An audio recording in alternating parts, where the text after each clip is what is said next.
हाय दोस्तों, हूँ छूं बारोटीला। આપણે બનાવી રહ્યા છે ફ્રૂટ સલાડ। એના માટે 1 લીટર ફૂલ વ્હાઈટનું દૂધ લીધું છે। અમૂલ આપણે બફેલો લીધું છે, તમે કોઈ બી બ્રાન્ડ લઈ શકો છો। એના માટે આપણે મેં 2 થી 3 ચમચા ખાંડ નાખી લીધી છે અને દૂધને ગરમ કરવા મૂકી દીધું છે। તો દૂધનો આપણે ઉભરો જ લાવવાનો છે। ઉભરો આવી જાય એટલે આપણે અંદર કસ્ટર્ડ નાખી દઈશું। કસ્ટર્ડ આપણે 1 થી 2 ચમચી નાખીને આમાં ઠંડા દૂધમાં ઓગાળી લઈશું।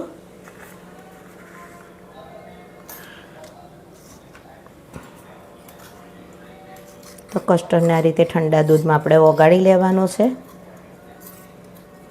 અને ઉભરો આવી જાય પછી આપણે એને નાખીને પછી ઉકાળી લેવાનું છે। તો આપણું દૂધ ગરમ થઈ ગયું છે। આપણે એને કસ્ટર્ડ નાખી અને ઉકાળી લઈશું અને એને હલાવતા રહીશું, નહીં તો કસ્ટર્ડ નીચે બેસી જશે।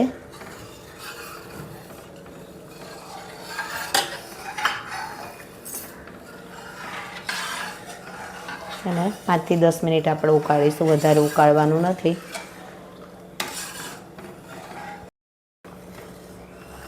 તો દોસ્તો આપણું દૂધ ઉકળી ગયું છે। હવે આપણે સ્ટેજ ઉપર એને બંધ કરી દઈશું અને એને ઠંડુ પડવા દઈશું। પછી ત્યાં સુધી આપણે ફ્રૂટની તૈયારી કરી દેવાની।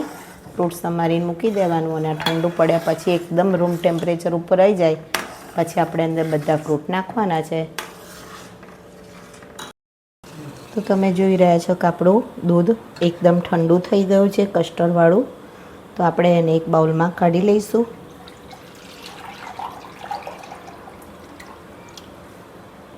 અને કાઢ્યા પછી આપણે જે ફ્રૂટ સમારેલું છે એ બધા જ ફ્રૂટ અંદર નાખી શકાય છે। તો ચીકુ છે ઝીણું સમારેલું,